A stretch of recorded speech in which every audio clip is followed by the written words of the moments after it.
चाहिए और पूरे प्रदेश के कोने कोने तक जानी चाहिए। मुख्यमंत्री महोदय का ये संकल्प विश्व देश में सब जगह पहुंचते हैं। नरेंद्र दत्त सैनी जी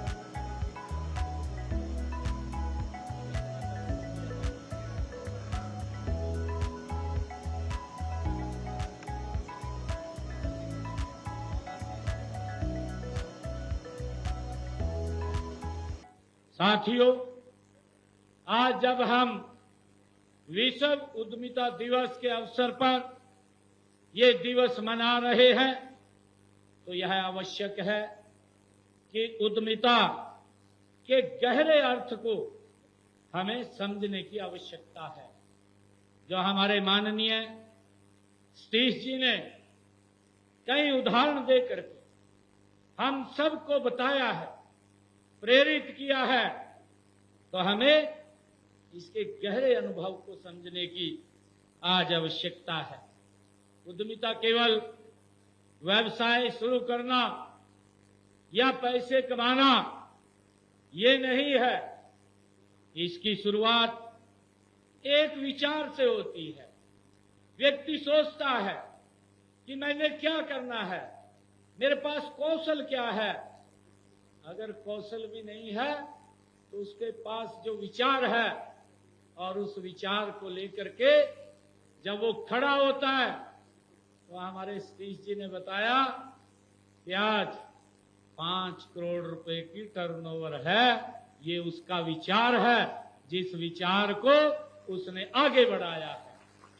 ये आज हमें अपने जीवन में आज इस अवसर पर ये संकल्प लेने की आवश्यकता है, जिससे कि हम इसकी शुरुआत कर एक विचार से इसे आगे बढ़ाना है।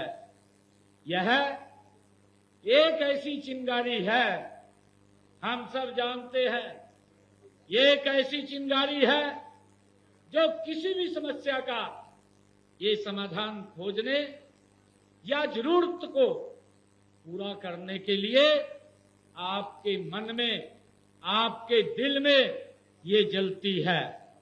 उस विचार को जब अवसर, संसाधन और जोखिम उठाने की हिम्मत और नवाचार के पंख मिलते हैं तो वह एक सफल उद्यम में बदल जाता है। हम देखते हैं, हमें मालूम भी नहीं पड़ता कि जब हम शुरुआत करते हैं, हमारे यहाँ स्टार्टअप्स भी काफी 100 के करीब में आए हैं। अगर आप उनकी गाथा सुनेंगे तो उनकी गाथा भी आप जब सुनेंगे उससे प्रेरणा मिलती है किस तरीके से वो अपने जीवन में आगे बढ़ते हैं। और हमें उनसे कुछ सीख लेकर के आगे बढ़ना चाहिए। मैं आप सबको बताना भी चाहूंगा कि अभी हमने हरियाणा का बजट, पहला बजट हमने रखा, ये तीसरी टर्म की सरकार का। और जब हम बजट तैयार कर रहे थे तो मैंने अलग अलग जो कैटेगरीज के अंदर, अलग अलग क्षेत्र के अंदर जो लोग काम कर रहे हैं, मैंने उनसे जाकर के डायरेक्ट इंटरेक्शन किया, उनके सुझाव लिए। मैंने कहा कि आप सुझाव दीजिए कि हम बजट में क्या आपके लिए कर सकते हैं। आपके जो सुझाव होंगे हम उनको इसमें सम्मिलित करने का काम करेंगे। मैंने स्टार्टअप्स को भी बुलाया, लगभग 150 के करीब में स्टार्टअप्स आए और मैं पंचकुला में उनसे बात कर रहा था। मैं उनके एक्सपीरियंस भी शेयर कर रहा था कि आपने कैसे शुरू किया, कैसे आप आगे बढ़े। कई स्टार्टअप्स ने तो मुझे जब वहां पर बताया कि मुझे पढ़ते पढ़ते, मैं पढ़ाई भी कर रहा था, घर से भी सपोर्ट नहीं थी, मैंने 0 बैलेंस के ऊपर अपना काम शुरू किया और जब मैं फाइनल के अंदर पहुंचा तो मेरी टर्नओवर 100 करोड़ रुपए चली गई। ये हमारे हरियाणा के स्टार्टअप हैं जिन्होंने ये मुझे बताया है। क्योंकि व्यक्ति का जो लक्ष्य है, अगर उसने ठान लिया है तो अपने लक्ष्य को पूरा कर जाएगा।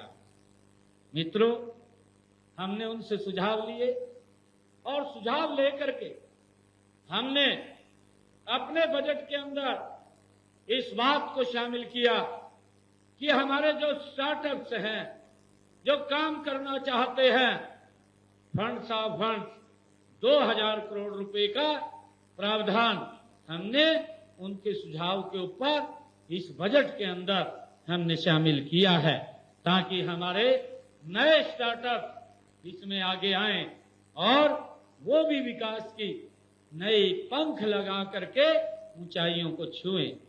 मुझे खुशी है मित्रों, हमारे देश के यशस्वी प्रधानमंत्री आदरणीय नरेंद्र मोदी जी की कुशल नेतृत्व में केंद्र सरकार ने भी अनेक योजनाएं युवाओं को आगे बढ़ाने के लिए चलाई हुई हैं और ये योजनाएं एक ऐसा इकोसिस्टम तैयार कर रही है जहां हर युवा अपने सपनों को साकार कर सकता है, उसको ऊंचाई दे सकता है। और जिसका मैंने जिक्र किया है कि स्टार्टअप योजना ने भारत के युवाओं को नवाचार और उद्यमिता की एक नई लहर ये पैदा की है। आदरणीय प्रधानमंत्री जी ने जो योजनाएं चलाई हैं, मुझे कहते हुए ये गर्व भी हो रहा है कि भारत में अब तक 1.5 लाख से ज्यादा हमारे स्टार्टअप पंजीकृत हो चुके हैं। ये आदरणीय प्रधानमंत्री जी की ये दूरगामी सोच है। ये स्टार्टअप केवल बड़े शहरों तक ही सीमित नहीं है, बल्कि ये छोटे छोटे कस्बों और गांव के अंदर भी, ये गांव से निकलकर आज दुनिया में अपनी पहचान इन्होंने बना रखी है। भाइयों, हम सब जानते भी हैं, माननीय सतीश जी ने उसका जिक्र भी किया है कि डिग्री के साथ साथ हुनर का होना कितना जरूरी है। का स्वागत अभिनंदन करेंगे। तालियों की आवाज सबकी तरफ से आनी चाहिए और पूरे प्रदेश के कोने कोने तक जानी चाहिए। मुख्यमंत्री महोदय का ये संकल्प देश में सब जगह पहुंचते हैं। नरेंद्र दत्त सैनी जी